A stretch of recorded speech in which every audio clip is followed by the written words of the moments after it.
neza nanone bakunzi ba 55 TV show. Twagarutse muri ya nkuru ya mama ubwashize twarangirije cyase twasoreje muri ya ndege ibintu bimeze nabi.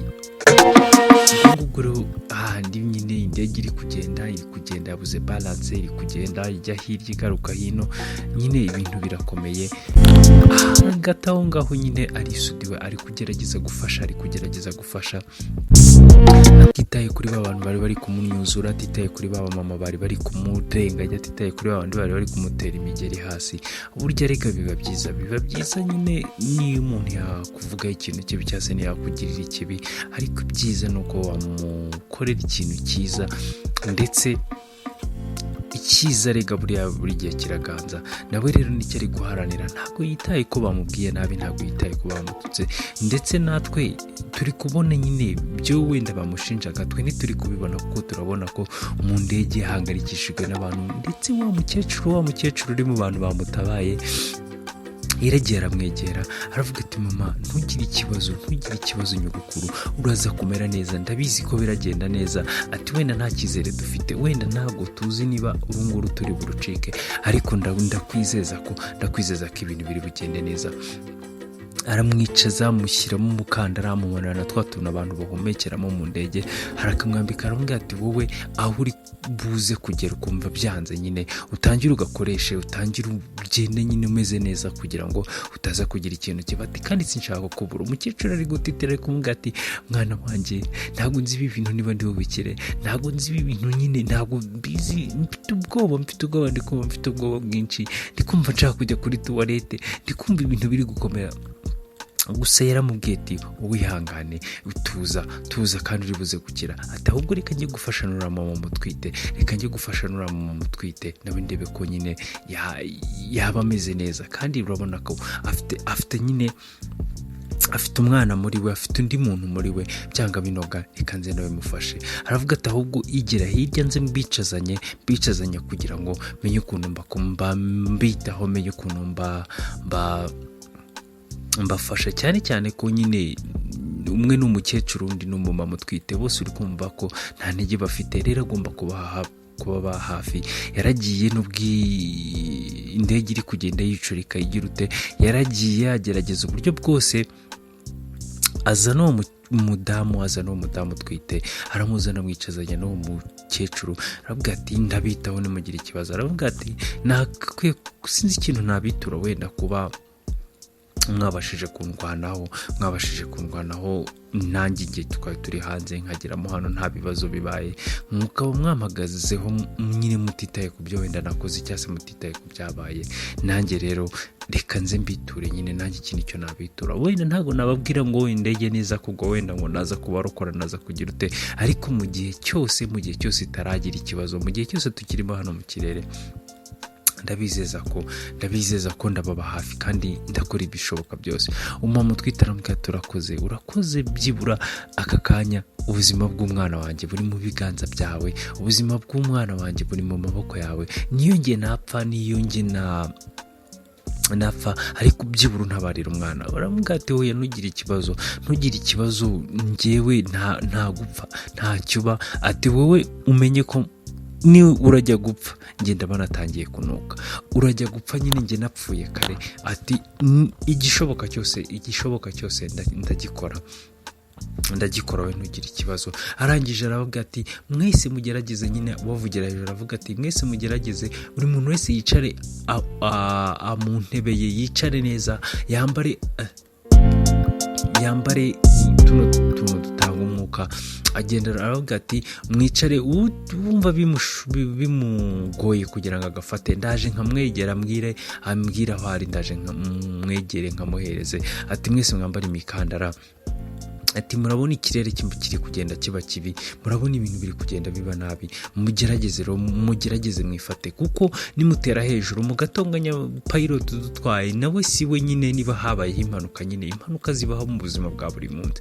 Rero niba byabayeho gutonganya, kwivumbura ndetse no gutera ibibazo, ntabwo ari byo biri gukemura ibintu, kuko usakuze ngo uve musimbuka ugende, oya, twese twisanze hano rero tugomba gufashanya kugira ngo uru rugamba turimo turutsinde. Nituza rero umwe akajya kuvuga ngo ibibazo ni ibya kanaka, undi ngo niyo wateye ikibazo, undi niyo wateye ikibazo, biraza gusanga twese tugize ikibazo, twese tubure usange havuyemo ibibazo birenze ibingibi. Mu gihe ariko nyine harimo abatabyumva bavuga ati genda wowe n'ubundi uri umuteramwaku, we n'ubundi ntabwo ari kuba uri muri ino ndege ngo ntibigire ikibazo bitera, ntabwo ari kuba uri muri ino ndege ngo tubure ibibazo. Ubwo rero byanga binoga bino bibazo ni nawe biteye. Abandi bakava bati hoya wimurenganya, ati nyine ni ibintu bibaho, ni byari byashatse kubaho, nyine ntabwo abantu bari kubyumva kimwe, namwe murabyumva nyine. Iyo abantu bageze mu rupfu nyine bari kubona urupfu imbere yabo, abafite ubwoba bwo bavugisha byinshi, bukoresha byinshi, ndetse nyine no kutikontorora byanze, nyine buri muntu wese aravuga igishoboka cyose, undi akavuga igishoboka. Nyamara we yakomeje kugerageza arabaturisha ariko biranga. Ariko wa mukecuru yageze arahaguruka aravuga ati ariko ntabwo mwagerageza mukumva ikintu bari kubabwira, kuko bari kubabwira bintu arashaka ubuzima bwiza bwanyu, arashaka ko murokoka, ntabwo ashaka ko mupfa, ahubwo sinzi impamvu mutari kumwumva. Ntuza arisuda aramuga ati nyuko kumbabarira wicare, ntabwo nshaka kuza kukubura wicara. Umukecuru aramuga ati hoya reka mbabwize ukuri, ati mwese murabona kino kibazo twisanzemo, uyu nguyu niwe utwaye indege, ntago ari we, uyu nguyu niwe watugejeje ahangaha, si we. Ati ubwo rero niba twese duhuriyemo hano akaba ari kutugira inama y'ikintu twese cyadutabara, ntabwo mwaceceka. Nese muratonganya pilot, niba pilot wenda byabayeho gutya na gutya, muri kumva aragira gukontorora indege akagera no kujya gucecekesha mwebwe, muri kumva ibyo bintu birashoboka. Ikiza nuko twatuza tukamuhereza amahoro yiwe, akagerageza ibyo ashoboye. Twaba turi abarokoka tukarokoka, twaba turi abatarokoka tugashaka, bikaba nyine nta kundi twabigenza. Ati rero ntabwo ikintu gihambaye hano ari uguterana amagambo. Ubwo ngubwo ku rundi ruhande wa mugabo bamugejeje kuri ntuza, bamugejeje kuri ya airfield nyine ahandi indege zikurikira, nyine bamugejejeyo. We yatangiye nyine yaberetse nyine bari live, bari kureba wa muhungu nyine ibintu arimo gukora. Wa muhungu bari birukanye mu gihugu cyabo, bari kureba ibintu ari gukora, nyine bumiwe, bari gutungurwa, bari kuvuga se uno ni wa muhungu twari tuzi, nyine ibintu ntabwo byumvikana. Ati uyu niwe uri gusapotinga abantu bose, noneho n'igihugu cyose nyine n'abantu benshi bamajije kubona interinete, nyine bari kureba ibintu biri nyine amakuru bagiye bahererekanya. Wa muhungu batangiye bongeye nyine baramuflowinga, bakurikirana nyine ibintu byose biri kubera mu ndege. Buri muntu wese nyine ari kureba uburyo umuhungu ari kwitwara, ariko we muri rusange we ntabyo azi ngo biri kuva he biri kujya hehe, nta nubwo azi niba ari live, ntabyo azi we, nyine byabaye nyine bitunguranye. Na phone nayo rero yagiye ijya ahantu heza nyine ku buryo iragikurura ibintu byose, wagira ngo nayo yari ibizi. Gusa mu gihe phone yari iri aho ngaho, hari akana kayiguyeho, akana karayifata, noneho kukamera nk'akari gufilima ibintu, kabonye ko nyine ibintu byose biri gucaho, kari bari kubibona ko karabifilima, nyine kabifilima kakajya kagenda, noneho kagaragaza ibintu byose biri kuba nyine. Noneho na arisudi nawe ahari aragerageza aravuga ati ibintu umukecuru ari kuvuga nibyo, ntabwo twaterwa ngo natwe twitere, mureke dutuze, mureke twumvire, mureke dushyire duhurize hamwe, wenda ntawamenya n'abantu bari hasi, hari igihe baza kutubona, hari igihe baza kumenya aho turi, hari igihe baza kudutabara, wenda ntawamenya, sinzi wenda sinzi uburyo batubonamo, sinzi uburyo babibonamo, ariko wenda ntawamenya, hari igihe baza kudutabara. Ahubwo mugerageze, umuntu wese waba ufite connection no hasi, agerageze atubwire, agerageze yumve ukuntu nyine adutangire message, turi ukuntu twaza kurokoka urunguru. Ubwo ngubwo rero mu gihe wakiri aho ngaho, hari ku kana kahise kaza karamubwira ati reba hano hari abantu bo ku isi badukurikiye, reba hano hari abantu bari kudusubiza. Ariko ndaramubwira none se ibingibi wabigezeho ryari, wagiye muri fone yanjye gute, wagiye gukoramo iki? Umwana aramubwira ati hoya, njyewe nasanze fone bimeze gutya, icyo nakoze ni ukubakamera nyine, ntabakamiye kugira ngo ibingibi nyine tubikamere, ariko ntabwo narinzi ko biri live, ndabona abantu bari kukwandikira. Umugabo nyine arisuda arifata ya fone, abona nyine bari kumwandikira, kumubwira ati turi kubibona, turi kubabona, muri hehe se bimeze bite? Arasubiza aravuga ati twe ntabwo tuzi ahantu turi, ntabwo tuzi ngo bimeze gutya, ati gusa mushobora gukurikirana wenda nk'iyi fone mukayitrackinga, mukareba IP address yahantu iri, mukareba buri kimwe cyose nyine kijyanye n'iyi fone, mushobora kumenya wenda hari indege iri, kuko indege iyo bayibuze kuri radari zabo. Ubwo nabo baramubwiye ati icyo kintu tubwiye nicyo, reka tuze dukomeze tugerageze, ati wowe ukoresha uburyo bwose uraguma online. Arababwira ati ndayigerageza ariko mugire vuba kuko nanjye umuriro ugiye kunshirana, umuriro ugiye gushiramo. None afande yaramubwiye ati muhungu, reka tugushimire ku kazi keza tubonye wakoze, tugushimire kuba uri koruganiza abantu, ndetse turabigushimira pe, turabigushimira. Urebe ko watabara abo bantu baragukeneye, nabo babe hafi. Ndetse ni nako nyine ubwo butumwa buri kugenda bwisukiranya, bamubwira ati komerezaho, abamubwira ati bigenze gutya na gutya.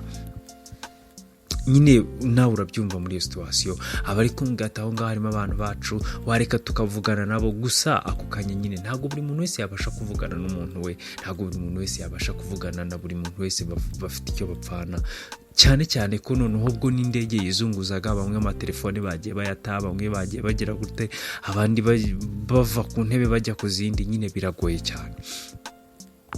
Ku rundi ruhande rero mu gihe abo ngabo bakiri kurwana n'indege, bakiri kurwana n'uburyo bayishyira muri controle, hirya ho nyine turagaruka kuri Nsabi ndetse na Nyambo. Barahuye nyine bahurira ku ishuri, duherukana Nyambo ariko babwira ati hari umucuti wanjye, hari umuntu nyine w'inshuti yanjye ugiye kuza nyine kwiga kuri kino kigo, ndetse ako kanya ari kumwe na Nsabi nyine bari kuganira. Aramubwira ati amakuru yawe bimeze bite? Nsabi aramubwira ati nta kuntu nyine bimeze, umurwayi twari dufite aracyari kwa muganga, ati ntabwo arakira, ati none ejo bundi nagiyeyo mbona ibintu bibaye rudubi, mbona asubiye rudubi, mbona arongeye ahise arwara, ati ubu ngubu sinzi ikintu nzakora. Nyambo aramubwira ati ariko se waretse tukajyana, nkajyana ngiye kumusura, nkajya no gusura mama wawe, dore ko tumaze n'igihe tudahura. Nsabi aravuga ati ubwo ni igitekerezo cyiza. Ndakeka atari igitekerezo cyiza kuko uwo mukobwa yarambonye ahita asubira muri koma, nyine ahita amera nk'umuntu ugiye muri shock.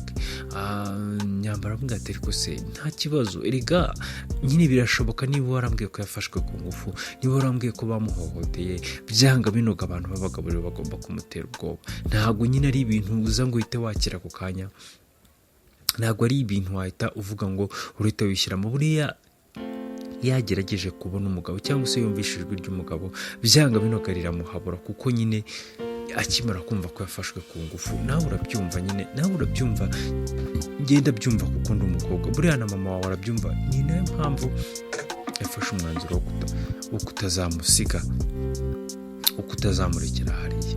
Tugaruka nanone kwa muganga rero, Jenera cyaryamye, yarongeye arabyuka, mama aramubwira ati umeze neza, biragenda nyine. Hashize n'iminsi rwose ari aho ngaho mu bitaro, hagiye gushira hafi igihe kingana n'ibyumweru nka bitatu byabingaye. Aramubwira ati umaze igihe hano, ugira ushaka uburyo urya nyine, tukugaburire, tutunzwe nyine n'intuza n'ibyuma nyine byo kwa muganga. Ati gerageza ugire ikintu urya basi, gerageza ushake uburyo wagira ikintu. Aramubwira ati hashize iminsi ngahe ndimo hano, hashize igihe kingana ute? Aramubwira ati agiye gushira hafi ukwezi. Ati kandi ikindi nakubwira ni uko muri uko kwezi kujya gushira nyine ubayeho nyine urya gake gashoboka. Gerageza ureba ukuntu harya ati nyine mama nsaba aramubwira si nta muryango ugira, nta bavandimwe ugira, nta babyeyi ugira. Nyambara nako Jane aramubwira ati hoya nta muntu ngira mu muryango wanjye, nta muntu ngira, n'inshuti zanjye ni nkeya. Ati mbese sinzi n'ubu ngubu nari mfite n'ahantu nagombaga gufungura akabari, sinzi niba byaranakunze, sinzi niba byaranagenze gute. Ndetse no ku rundi ruhande manager nawe yabuze Jane, yaramubuze burundu.